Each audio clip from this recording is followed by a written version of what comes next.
Olá, eu sou Alec Hoffer, mestre Alec Hoffer, líder do Templo Sofiânico Filhos do Sol. E esse vídeo, com o título Contradições da Bíblia, é o primeiro de uma série. Se você quiser entrar em contato conosco, saber das nossas reuniões e nos visitar, basta você entrar em contato com o administrador desta página, deste canal no YouTube, onde você está ouvindo esta mensagem, ou escrever para nós, novoeon52@gmail.com, novo, AEON52@gmail.com. E é contradições da Bíblia mesmo, mas eu vou explicar para você. Tem muita gente que se ofende com as contradições da Bíblia, né? Mas vamos lá. Primeiro, o que eu vou falar aqui você não vai ver em nenhum comentário da Bíblia. Você não vai ver na obra de nenhum teólogo. Simplesmente porque teólogos repetem teólogos, né? Então, alguém já disse que quando você cita um é plágio, quando você cita dois é pesquisa, né? Então, você vai ver um teólogo repetindo o que um outro teólogo falou. E quando se faz teologia, eu tenho até um nome, teologia deveria se chamar embromologia. Porque você vai estudar teologia e vai aprender a arte de não responder perguntas. Então, se você abordar um teólogo ou um seminarista, fizer uma pergunta para ele, uma pergunta simples, por exemplo, Jesus ia no banheiro? Né? Porque ele era Deus, mas ele era homem, ele ia no banheiro. Aí o teólogo vai fazer todo um rodeio para não responder a pergunta. Embromologia é o que é teologia, é o que se aprende em seminário. Então, você não vai encontrar o que eu estou falando aqui, porque quando as pessoas vão para um seminário de embromologia, eles pensam que vão estudar a Bíblia, mas eles vão estudar os comentários bíblicos, ou seja, eles vão estudar o que os ditos eruditos escreveram sobre a Bíblia. Aí ele vai pôr a Bíblia embaixo do braço, mais ou menos assim, desse tamanho mais ou menos, aqui, assim. E vai repetir o que os doutores de embromologia falaram. Então, o que eu vou falar aqui, você não vai encontrar em comentários bíblicos. Você não vai encontrar na obra de embromólogos. Você precisa me ouvir com atenção. Nós vamos ao texto bíblico. Outra coisa. Segunda coisa. Por que a Bíblia tem contradições? A Bíblia tem contradições porque entre estas duas capas estão diversos livros com diversas teologias diferentes. Existem pactos ou alianças feitas com deuses diferentes. E isso você não vai encontrar só no Antigo Testamento. Não estou dizendo que o Antigo Testamento é uma aliança com Deus e o Novo é uma aliança com outro Deus. Eu estou dizendo que, por exemplo, mesmo no Novo Testamento, essas alianças estão misturadas. Então você vai ouvir ou ler Paulo dizendo uma coisa, e Tiago, Pedro e João dizendo outra coisa. E Judas dizendo outra coisa. Porque são duas alianças diferentes. Paulo faz menção a isso na carta aos Gálatas. Ele diz que um evangelho, que era o evangelho aos gentios, e se você não é judeu, você é gentio, foi dado a ele. E o evangelho aos judeus, chamado de evangelho da circuncisão, foi dado a Pedro, Tiago e João. Então, se você é gentio, como eu, quem não é judeu é gentio, o evangelho que foi dado a você foi dado a Paulo. Então vão haver contradições. Tiago vai desdizer Paulo, porque esses evangelhos são opostos. Eles são diferentes, eles anunciam palavras, pactos, modos de relacionar com Deus que são diferentes. Os apóstolos não eram um clubezinho de amigos felizes que saíam de mãos dadas por aí evangelizando o mundo. Então precisamos entender onde essas diferenças estão. Outra coisa, que é a terceira e última para a gente entrar efetivamente no texto, é a seguinte. Quando alguém vier, e você já deve ter passado por isso, se não passou, talvez você não seja nem humano, não esteja vivendo na Terra. Mas se você vive na Terra, principalmente no Brasil, alguém já chegou para você sacando um texto bíblico e dizendo aqui a palavra de Deus diz, está escrito e blá blá blá blá blá blá blá blá. Na próxima vez que um embromólogo ou um pastor ou um obreiro chegar em você e fizer isso, você vai fazer duas perguntas para ele. A primeira, porque ele vai dar o texto para você, né? Porque está escrito. Aí você vai dizer, para quem foi escrito e em que época foi escrito. Para quem e quando. Para quem e quando. Porque os textos bíblicos foram escritos para públicos específicos em épocas específicas. E nós vamos agora, esquecendo que esses textos foram escritos para públicos e épocas específicas, nós vamos ver se eles ainda têm alguma coisa a dizer para nós. Se a gente pode aprender alguma coisa com eles. Ok? Se você tem Bíblia e sabe manusear, porque senão você vai perder muito tempo, vai ficar parando o vídeo e tudo mais. Se você tem Bíblia, me acompanhe na sua Bíblia. Qualquer tradução.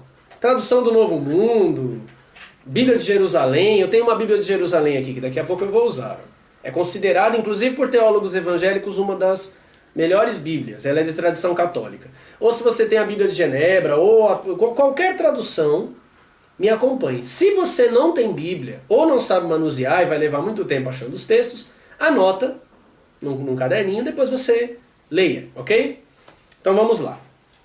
Eu vou começar a traçar o tema, contradições da Bíblia, com Hebreus capítulo 2, dos versículos 14 e 15.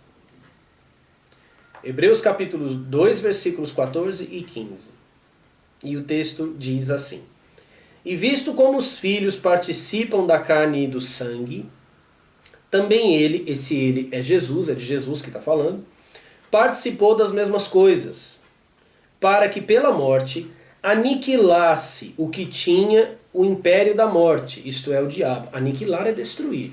Se você vê alguma outra tradução, em outras traduções estará escrito esvaziar, tornar inoperante. É a mesma coisa. É a mesma coisa. Ou seja, ou matou, destruiu, ou tornou inoperante. Então não tem mais diabo. Isso está escrito na Bíblia. E não está escrito só aqui.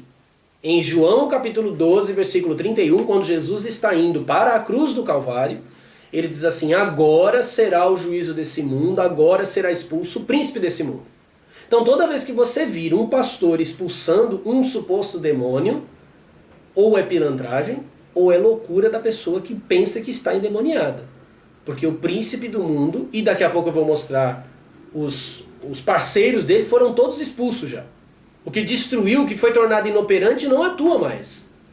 O que foi esvaziado não tem mais preenchimento. Se esvaziar teu pneu, você vai ter que trocar. Então os evangélicos e muitos católicos trocaram de diabo, porque Jesus esvaziou um e eles arrumaram outro porque eles precisam dele no culto. Para que pela morte aniquilasse o que tinha o império da morte, isto é, o diabo. Aí eles discutem se tinha ou se tem. Não importa, o que importa é que destruiu. E livrasse todos os que com medo da morte estavam por toda a vida sujeitos à servidão. Daqui a pouco eu vou explicar esse medo da morte, sujeitos à servidão. Mas antes disso eu vou ler mais um texto, porque eu disse que estava em mais de um lugar, eu já li Hebreus 2,14, falei de João 12,31, mas também na carta de Paulo aos Colossenses, ele também fala, aqui, lá falou do diabo, né? Aqui fala dos principados e potestades. Colossenses capítulo 2, versículo 15. E despojando os principados e potestades, os expôs publicamente e deles triunfou em si mesmo. Despojar é o seguinte, ele arrancou o que eles tinham. O que eles tinham eram pessoas.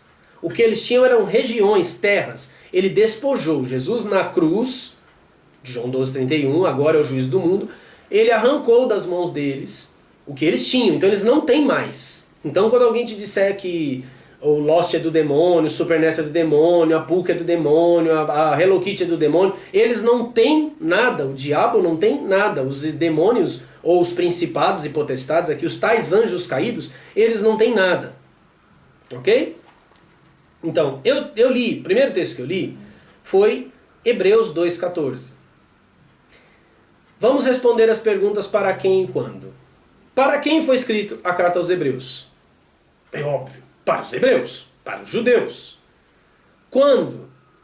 Quando estes mesmos judeus estavam saindo do judaísmo e se convertendo em comunidades cristãs. Então eles estão vivendo a transição do pacto da lei de Moisés para uma nova aliança estabelecida por Jesus Cristo com novos mandamentos. Então esse texto da destruição do diabo e do medo da morte, que fala no versículo 15, que os levava por toda a vida a estarem sujeitos à servidão, tem que ser lido no contexto judaico. A carta aos Hebreus, e aí até os embromólogos vão concordar comigo, é um comentário ao livro de Levítico. Levítico. Levítico é o terceiro livro da Bíblia. Levítico faz parte do Pentateuco, que são os 5 livros de Moisés, ou atribuídos a Moisés.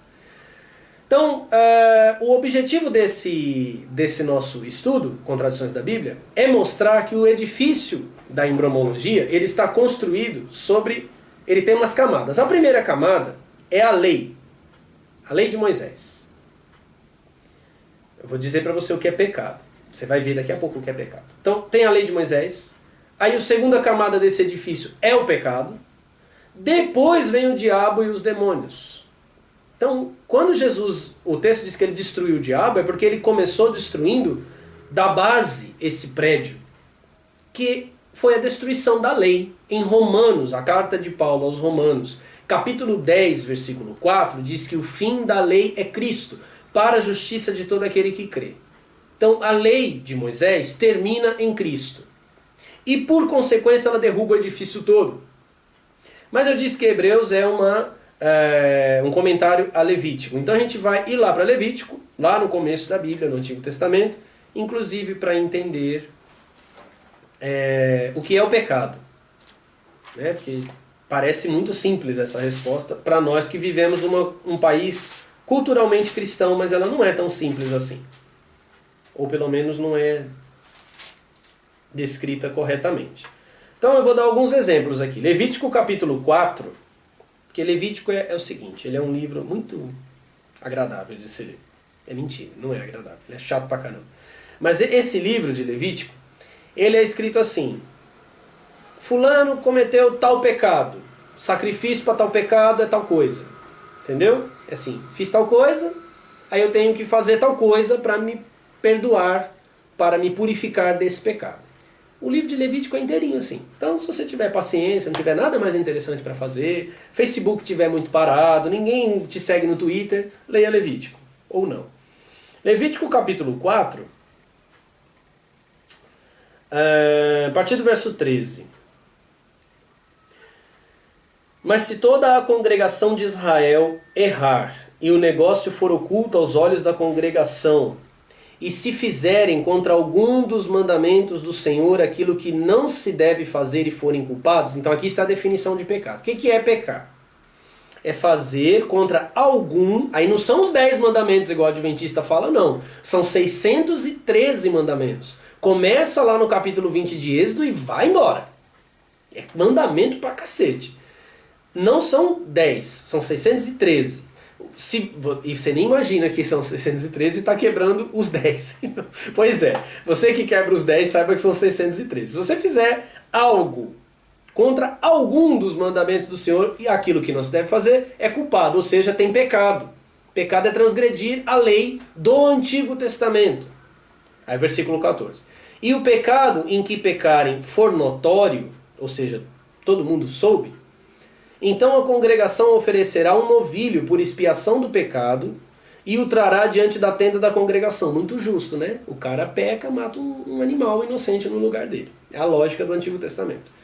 E os anciãos da congregação, tipo os pastores, porão as suas mãos sobre a cabeça do novilho perante o Senhor e degolar-se-á o novilho perante o Senhor. Coisa linda, né? Leia para o seu filho a Bíblia, livro de Levítico. Então o sacerdote ungido trará do sangue do novilho a tenda da congregação. Ó, tá ficando mais bonito. Você sabe o que é degolar, né? Pegou uma faca e cortou o pescoço do novilho. Que não tinha nada a ver com o pecado deles. Só que quando cortou, tinha um sacerdote lá enchendo uma bacia com sangue. Recolhendo o sangue. Versículo 17. E o sacerdote molhará o seu dedo naquele sangue e o espargirá 7 vezes perante o Senhor diante do véu. Tinha um véu lá no tabernáculo que separava as regiões do tabernáculo. Então o sacerdote molhava a mão e ficava espargindo sangue na cortina. Lindo trabalho sacerdotal. E daquele sangue porá sobre as pontas do altar, que está perante a face do Senhor, na tenda da congregação, e todo o resto do sangue derramará à base do altar do holocausto que está diante da porta da tenda da congregação. Tirará dele toda a sua gordura e queimá-la sobre o altar. Então essa coisa nojenta que vocês estão vendo aqui, eu vou explicar. Esse altar, ele tinha 4, quando fala ponta, eram chifres. Você pensa que o chifre está na cabeça do diabo, mas estava no altar do Senhor de Israel. 4 pontas, 4 chifres. Então o cara encheu a bacia e espargiu no véu. Aí ele ia derramava o sangue nas pontas. Aí na base do altar do holocausto, que esse altar do holocausto, você não sabe o que é holocausto, é esquartejar um animal. Jefté, um dos grandes heróis do livro de Juízes, que principalmente se você for assembleiano, você já ouviu muito falar de Jefté. Eles amam Jefté. Jefté fez isso com a filha. Esquartejou e queimou o corpo da filha para o Senhor. Está no livro de Juízes. Procura na internet Jefté, um herói da fé. Jefté. Então, esse altar do holocausto, aí na base do altar do holocausto, o cara derramava o resto do sangue. Parece uma evocação de demônio de um filme de terror, mas é algo feito para Deus, ou o Deus do Antigo Testamento. Então você viu, né? Erraram, foi notório, fez o sacrifício. Aí não fica só nisso não. No capítulo 5, tem aqui o sacrifício pelos pecados ocultos. Isso é título, tá? Nem todas as Bíblias vai ter, mas está no capítulo 5. Sacrifício pelo sacrilégio e sacrifício pelos pecados de ignorância. O evangélico que diz que Deus perdoa os tempos da ignorância, saiba que você está enganado. Segundo o Antigo Testamento, se você pecar e não sabe que está pecando, você é culpado. E se você dá dízimo, você está debaixo da lei. Se você é dizimista fiel, você está debaixo da lei. Porque não tem dízimo no Novo Testamento. O dízimo é mencionado no Novo Testamento. Ele é ordenado na Antiga Aliança por meio de Moisés. E o imbecil que agora disse que não, porque Jacó deu dízimo.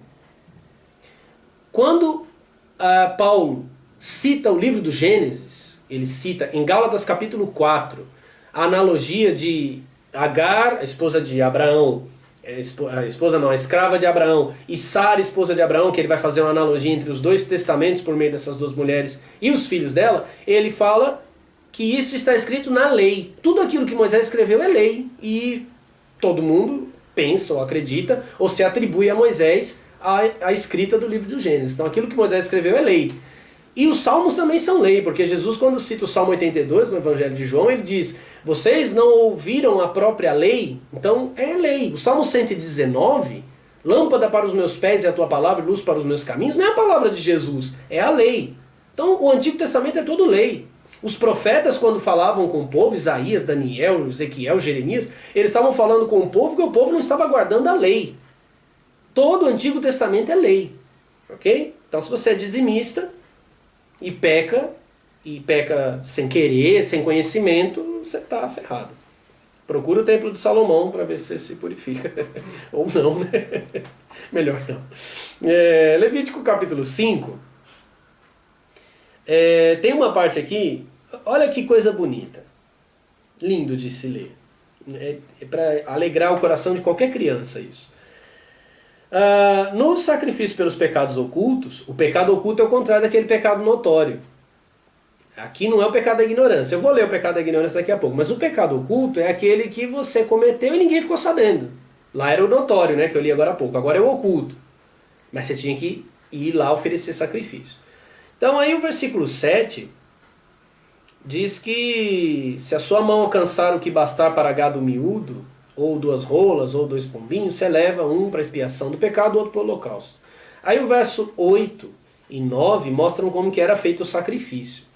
E os trará ao sacerdote, o qual primeiro oferecerá aquele que é para expiação do pecado. E com a sua unha lhe fenderá a cabeça junto ao pescoço, mas não o partirá. Eu francamente ficaria com medo de chegar perto do sacerdote que rasga a cabeça de um bicho com a unha. E sem arrancar a cabeça, ele só fendeu. Se você não tem medo, eu acho que você deveria ter medo. Principalmente de pastor que gosta do Antigo Testamento. E do sangue da expiação do pecado espargirá sobre a parede do altar. Que coisa horrorosa. É pior que um açougue o templo de Israel. Porém, o que sobejar daquele sangue, espremer-se-á sobre a base do altar. Você vê que é sempre na base do altar, né? Daqui a pouco eu vou explicar por quê. Quando se fala espremer, talvez você não está tendo a visão exata, eu vou te ajudar. Aqui está a pomba. Você não está vendo, mas ela está aqui na minha mão. A pomba que o cara levou, que ele cortou com o dedo. Aí ele aperta ela, para o sangue cair na base do altar. Ainda dizem que a Bíblia tem muito a ensinar para as crianças. Depois, no versículo 17, aí aqui é o pecado da ignorância, evangélico, que acha que Deus perdoa o tempo de ignorância. Eu não sei se católico fala isso, mas evangélico adora dizer isso. E se alguma pessoa fizer contra algum de todos os mandamentos do Senhor o que se não deve fazer, ainda que o não soubesse, contudo será ela culpada e levará a sua iniquidade, viu? O pastor que falou isso para você estava mentindo, ou ele não conhece a Bíblia, que é o mais provável. Vai ver que ele fez embromologia, então ele não conhece. Trará o sacerdote um carneiro sem mancha do rebanho, presta atenção, conforme a tua estimação. Tem alguns embromólogos que dizem que essa estimação aqui é que o cara ia fazer uma estimação em dinheiro, porque isso é mencionado em alguns versículos acima, mas não faz sentido porque aqui não fala o valor. Sabe o que significa a tua estimação? Você tem cachorro em casa? Você tem peixe no aquário? Passarinho? Gato? Se você pecar por ignorância, ele é que tem que morrer. Ele é que tem que ser levado. Você não pode pegar qualquer outro. Não pode pegar o cachorro do vizinho, o gato da sua tia, que comeu teu peixe, teu passarinho. Não vai resolver. Tem que ser o seu, conforme a tua estimação. É lindo isso, né? Então, conforme a tua estimação, para expiação da culpa. E o sacerdote, por ela, fará expiação do seu erro, em que o errou sem saber, e lhe será perdoado. Expiação de culpa certamente se fez culpado ao Senhor. Tá vendo? Tá escrito isso. Agora, esse lance do sangue jorrando o tempo todo no altar, eu vou mostrar aqui para você, ainda no livro de Levítico, tem um pouquinho só de paciência, mas segura um pouquinho o vômito, tenha só um pouquinho que eu vou te mostrar mais uma coisa interessante aqui. Levítico 17. Depois eu vou ler também Deuteronômio 12. Levítico 17, versículo 10 e 11, diz assim: qualquer homem da casa de Israel ou dos estrangeiros que peregrinam entre vós, tipo evangélico que é gentil, mas toca chofar na igreja, é peregrino gentil no meio do judeu, que comer algum sangue, ó o chouriço, ó a carne crua no churrasco, contra aquela alma que comer sangue, eu porei a minha face, a extirparei do seu povo. Isso significa matarei, que é extirpar. Porque a alma da carne está no sangue, pelo que vou-lo tenho dado sobre o altar. Quer dizer, ele mandou pôr no altar, porque a alma, a vida, em algumas traduções, a vida da carne está no sangue. Ele mandava que a vida fosse derramada no altar dele. É tipo um deus vampiro, bebendo sangue, entendeu? Para fazer expiação pela vossa alma, porquanto é o sangue que fará expiação pela alma. Versículo 14. Porque é a alma de toda a carne, o seu sangue é pela sua alma. Ele repete a proibição dos judeus de comer sangue. É a partir desse texto que você tem que entender Ezequiel 18, versículo 4. Você que vai numa igreja evangélica ou tem um parente que vai, você já deve ter ouvido aquela história de eu tenho que evangelizar porque eu tenho que salvar as almas. Né? Porque a alma não morre, mas Ezequiel 18:4 diz: a alma que pecar, essa morrerá. O que quer dizer? Tem que ler a base desse texto aqui. A alma que pecar, ou o homem que pecar, porque lá em Gênesis 3 diz que Adão foi feito uma alma vivente, quer dizer que ele tinha sangue correndo no corpo. Tem nada de espiritual no Antigo Testamento. É tudo carnal. Então, o homem que pecar, o sangue dele será derramado. Por isso que a alma morre, porque o sangue quando cai e fica vivo, ele continua vivo. Dá para pegar uma poça de sangue e fazer transfusão de sangue para outra pessoa? Não dá. O sangue está morto. Então a alma que pecar, esta morrerá. Mas ele diz mais, ele diz: todas as almas são minhas. Ou seja, ele reivindica o sangue de toda a humanidade, o sangue de todos os homens, ele quer para ele. O sangue dos animais, ele quer para ele. Esse sangue dos animais era derramado à base do altar porque ele literalmente bebia este sangue. Se você acha que eu estou falando coisas feias do Deus que você pensa ser o verdadeiro Deus, eu vou ler Deuteronômio capítulo 12. E já estou saindo do Antigo Testamento, paciência. Versículo 23 e 24. Somente esforça-te para que não comas o sangue, pois o sangue é a vida. Pelo que não comerás a vida com a carne, ou seja, é o que os judeus fazem até hoje, tem que tirar todo o sangue da carne. não o comerás. Na terra o derramarás como água. Derramar na terra por quê? Derramar para ele, era a terra dele. Versículo 27. Oferecerá os teus holocaustos, a carne e o sangue, sobre o altar do Senhor teu Deus. E o sangue dos teus sacrifícios se derramará sobre o altar do Senhor teu Deus. Porém a carne comerás. Porque é uma refeição compartilhada. Você come a carne, ele bebe o sangue. Entendeu? Legal? Gostou? Não, né? Eu não gostei, mas tudo bem. Vamos lá. Então, a morte era visível para quem desobedecia os mandamentos. Ou ele morria, porque mandavam matar, porque Deus matava, ou ele viu o animal morrendo. Aí agora a gente volta lá, a pergunta de quem, para quem e quando. Quem que vivia com medo da morte? Os hebreus. A carta é escrita aos hebreus. O autor da carta aos hebreus não estava pensando em mim, ele nem sabia que eu ia nascer. Ele não estava pensando em você, ele nem sabia que você ia existir. Ele está falando para os hebreus. Eles é que, no versículo 15 de Hebreus 2, e livrasse os que com medo da morte estavam por toda a vida sujeitos à servidão. Tanto é que o versículo 16 diz assim, porque na verdade ele não tomou os anjos, mas tomou a descendência de Abraão. Quer dizer, está falando da descendência de Abraão. Eles é que estão com medo da morte. Agora resta saber quem é o diabo. E aí é a grande sacada. Você pensa, porque você já viu isso em filme, em livro, que os anjos caídos estão no inferno, eles são demônios, né? Eu não esqueci do edifício não, tá? Lei, pecado, demônio. Você vai entender. Que eles estão induzindo as pessoas para o pecado, né? Nada mais errado. Os anjos que você entende como caídos, aqueles principados e potestades, que eu li agora há pouco lá em Colossenses 2,15, eles são os criadores da religião. Eles são os construtores, inclusive, disso que hoje é chamado cristianismo.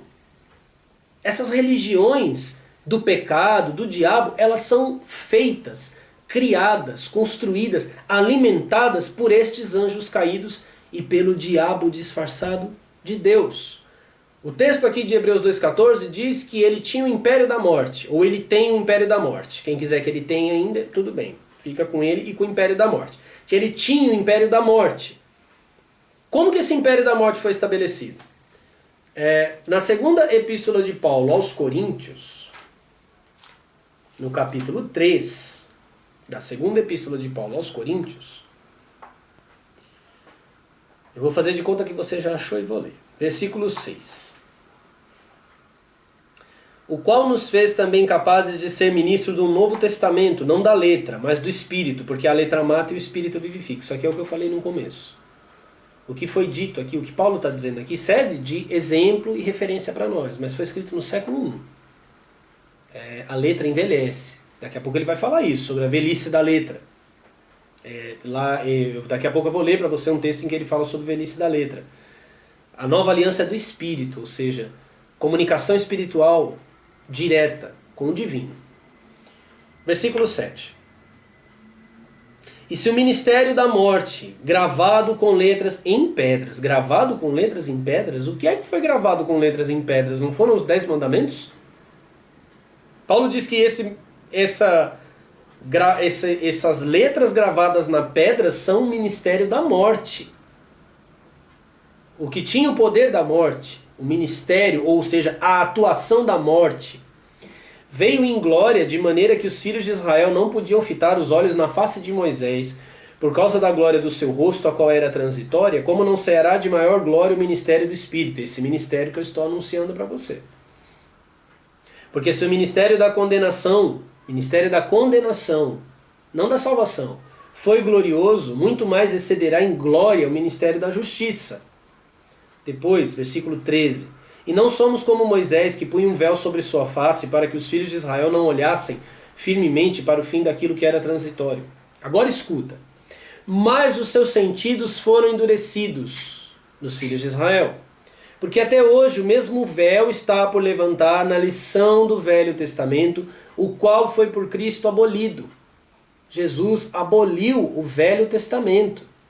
O que é que o Velho Testamento faz colado com o Novo na Bíblia? Ele aboliu. E abolindo o Velho Testamento, ele aboliu o pecado que está lá no Velho Testamento. Mas eu vou continuar. E até hoje, quando é lido Moisés, o véu está posto sobre o coração deles. Quando você vai numa igreja e o cara lê Isaías, Jeremias, Davi e seu amigo íntimo Jonatas, quando você vê esse tipo de coisa, você está lá, está lendo Moisés, porque tudo a base, o fundamento é Moisés, a lei de Moisés.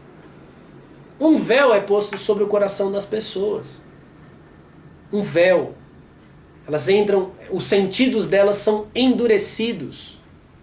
Quer dizer que elas perdem o discernimento, a visão espiritual. É o que faz a leitura do Antigo Testamento. Coloca as pessoas num sono espiritual. Veja bem, aí você tem um cara que está na igreja, aí o cara andava com você, né? O cara jogava bola, mexia com mulher com você quando passava na rua, tomava uma cerveja com você, aí ele virou crente. Aí ele anda de terno, com a Bíblia desodorante embaixo do braço, e condena você. Aí o que ele fala? Eu me converti. Mas é mentira. É mentira. Ele não sabe que é mentira. Mas é mentira.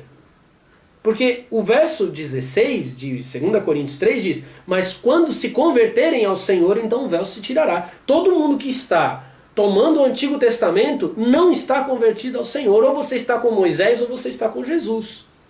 Simples assim. E para quem acha que não, eu estou lendo a Bíblia, que você diz que é a palavra de Deus. Ora, o Senhor é Espírito. E onde está o Espírito do Senhor, aí a liberdade. Liberdade, liberdade, liberdade. A mesma liberdade que Paulo fala para os Gálatas, que se converteram com a pregação de Paulo, mas eles estavam voltando para o Antigo Testamento. Paulo diz para eles: foi para a liberdade que Cristo vos libertou. Não se metam de novo debaixo de jugo de servidão. Jugo de servidão é jejum, é jugo de servidão. Jugo de servidão é dízimo. Jugo de servidão é dia santo, sábado, domingo. Não comer carne na sexta-feira santa. Nós no tempo sofremos um churrasco. Como diria o Evangelho, foi uma bênção.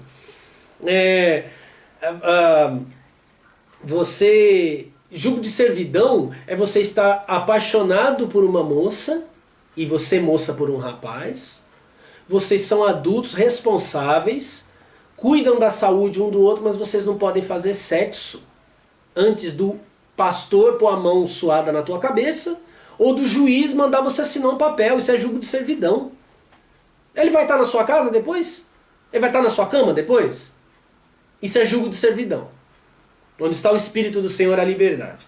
Mas todos nós, com a cara descoberta, ou seja, não como Moisés, que cobriu o rosto, refletindo como um espelho a glória do Senhor, somos transformados de glória em glória na mesma imagem, ou seja, na imagem dele, como pelo Espírito do Senhor.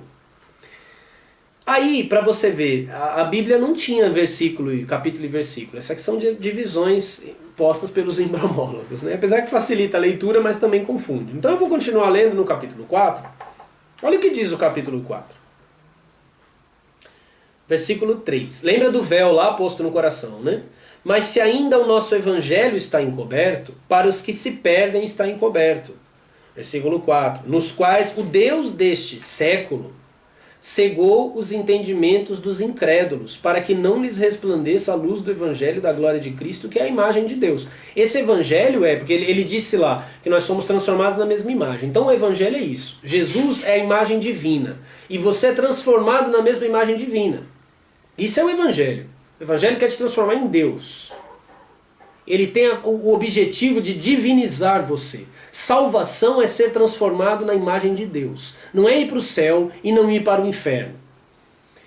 Ele diz que este evangelho, o Deus deste século era, não é século XX, século I, Deus daquela era, cegou o entendimento dos incrédulos. Algumas traduções, como a Bíblia de Jerusalém, diz o Deus deste mundo, ou seja, o Deus desta época, deste sistema.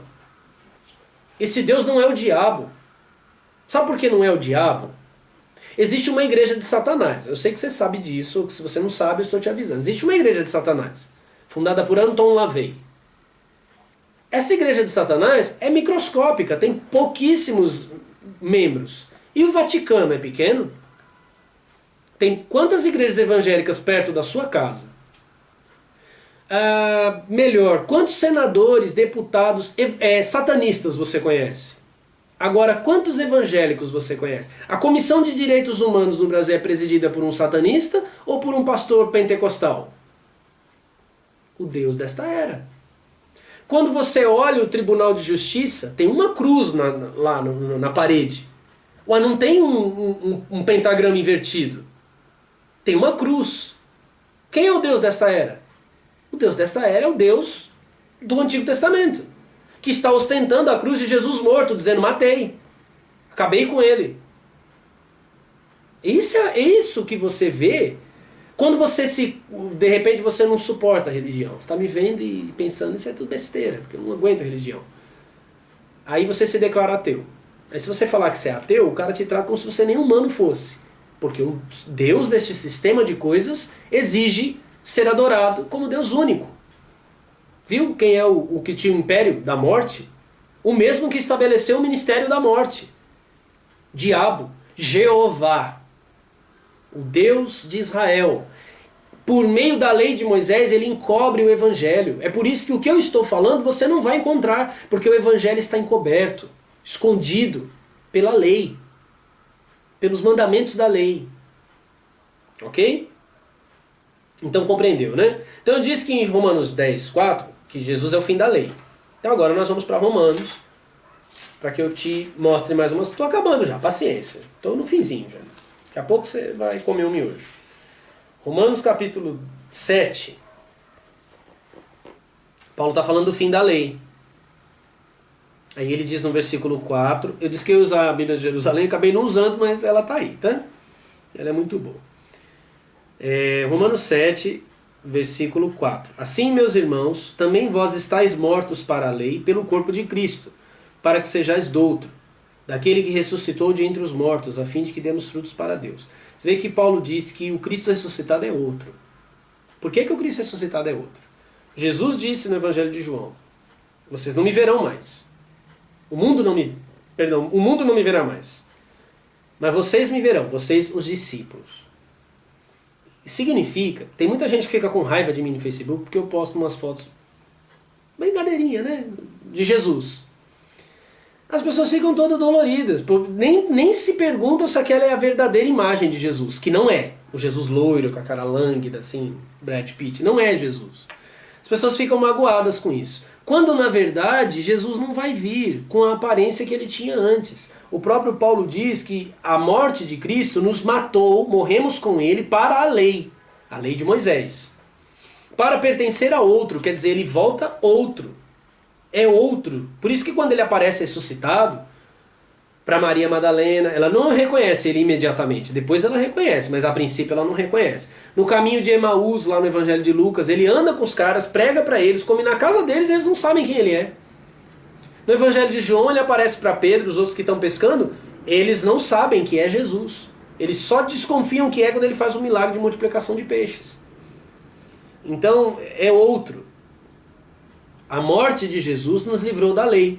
Aí ele continua, porque quando estávamos na carne, as paixões dos pecados que são pela lei, daqui a pouco você vai entender, o prédio lei, pecado, diabo, operavam em nossos membros para darem fruto para a morte. Mas agora estamos livres da lei. Veja que ele não fala livre do pecado, ele fala livre da lei. Pois morremos para aquilo em que estávamos retidos ou presos, para que sirvamos em novidade de espírito e não na velhice da letra. Isso quer dizer que nós temos que ir até além de Paulo, porque é novidade de espírito. As cartas de Paulo foram escritas no século I. Estou usando-as apenas para mostrar que Paulo anunciou o ministério do espírito, não da letra. Então toda vez que alguém abrir um livro e falar, porque está escrito, saiba que ele pode ser até Hare Krishna, espírita, ele está no mesmo pacto da mesma velhice da letra. O que a Kardec escreveu já está passado também.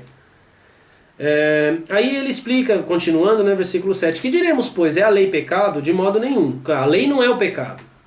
Mas eu não conheci o pecado senão pela lei, porque eu não conheceria a concupiscência se a lei não dissesse não cobiçarás. Então Paulo está dizendo, e aqui é um dos 10 mandamentos, é o último dos 10 mandamentos, não cobiçarás. Paulo está dizendo, e ele diz no versículo seguinte, mas o pecado, tomando ocasião pelo mandamento, despertou em mim toda a concupiscência, porquanto sem a lei estava morto o pecado. Então o que Paulo está dizendo é o seguinte, sem lei nós não temos desejo de pecar. Eu sempre digo para as pessoas que nós não temos pecado. Eu não tenho pecado. Nenhuma das pessoas que frequentam o templo sofiânico Filhos do Sol tem pecado. Se ele tiver pecado, eu convido a frequentar a igreja evangélica mais próxima da casa dele. Já fiz isso com várias pessoas. Daqui a pouco você vai entender. Eu não tenho pecado porque eu não estou debaixo da lei. E a lei foi destruída por Cristo, aniquilada, tornada inoperante. E Paulo está dizendo, e aí quando eu falo isso, a pessoa fala, então pode matar, então pode roubar, então pode ser pedófilo. Tem lei aí, 10 mandamentos, um monte de igreja, e tem pedófilo, tem assassino, tem terrorista, tem Estado Islâmico, tem tudo isso. E tem por causa da lei. Se você entrar num presídio, a maioria dos caras lá acreditam nos 10 mandamentos, em Deus, é tudo, tem um monte de crente lá, filho de crente lá. Por que acontece isso? Porque a lei é que desperta. Paulo disse, eu não conheceria a cobiça se a lei não dissesse, não cobice. É o exemplo que eu sempre dou no templo. Não pense, você que está me vendo, no Jô Soares pelado andando de bicicleta com celular. Você pensou no Jô Soares pelado, porque eu disse, não pense. Não pense. Esse é o mecanismo, é a pedagogia do Antigo Testamento. Paulo diz que isso fez com que o nosso corpo fosse tomado pela paixão do pecado. Essa paixão é aquele desejo desenfreado e que uma vez consumado produz dor. É o caso que eu falei agora há pouco de você, evangélico ou católico, que está namorando e que tem desejo sexual, porque você é normal, né? Você é gente, então você tem desejo pelo teu namorado, pela tua namorada, aí vocês trans entram em crise. Mas se não pode, se é proibido, por que você tem vontade? Você tem vontade porque é proibido. Você tem vontade e não se controla porque estão te impondo uma lei para destruir você. E não estou esculachando teu pastor nem teu líder não, porque muitas vezes ele está na mesma merda que você está. Agora voltemos lá para o livro de Hebreus, que é onde tudo começou. Para terminarmos, vamos lá. A carta aos Hebreus, nós vamos para o capítulo 9. Aí você vai comer o seu miojinho, porque eu estou acabando. Capítulo 9 de Hebreus. Versículo 9. Ele está falando sobre os sacrifícios e tal, ele fala o que é uma alegoria para o tempo presente, ou uma parábola, em que se oferecem dons e sacrifícios que, quanto à consciência, não podem aperfeiçoar aquele que faz o serviço. Daqui a pouco eu explico. Versículo 13. Porque se o sangue dos touros e bodes e a cinza de uma novilha esparzida sobre os imundos os santificam quanto à purificação da carne, quanto mais o sangue de Cristo, que pelo Espírito Eterno se ofereceu a si mesmo imaculado a Deus, purificará a vossa consciência das obras mortas para servides ao Deus vivo. Onde que o pecado atua? Vamos lembrar lá do cara que pecou e não sabia? Por que ele vai oferecer o sacrifício, se ele não sabe? Alguém bateu na porta dele e falou, você tem que sacrificar, porque vai que você pecou. Você acha que foi isso? Ele sente culpa. Ele não sabe o que ele fez. Aquela música do Raul Seixas, aquela música Paranoia, eu pergunto o que é que eu fiz, meu coração não diz, mas eu sinto medo. Não, é a consciência acusada do pecado. Você não sabe o que fez, mas você está sentindo culpa. Está debaixo da lei do pecado. Então o cara vai sozinho, porque ele, de repente ele não fez nada, mas a consciência dele o acusa. E o texto aqui, que eu acabei de ler, esses textos que eu acabei de ler, diz que esses sacrifícios não purificavam a consciência. E os homens permaneciam nas obras mortas. O que é obra morta?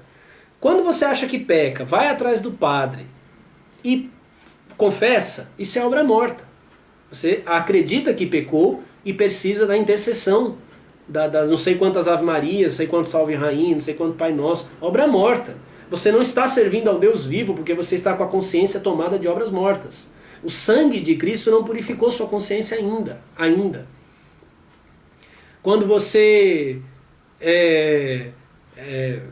tá namorando, de novo, deixa eu lembrar de novo aí, você decidiu esperar, né? Você é evangélico, decidiu esperar. Você só não consegue esperar, você decidiu esperar. É difícil pra caramba, mas você decidiu esperar. Aí nesse decidiu esperar, você não aguenta e transa.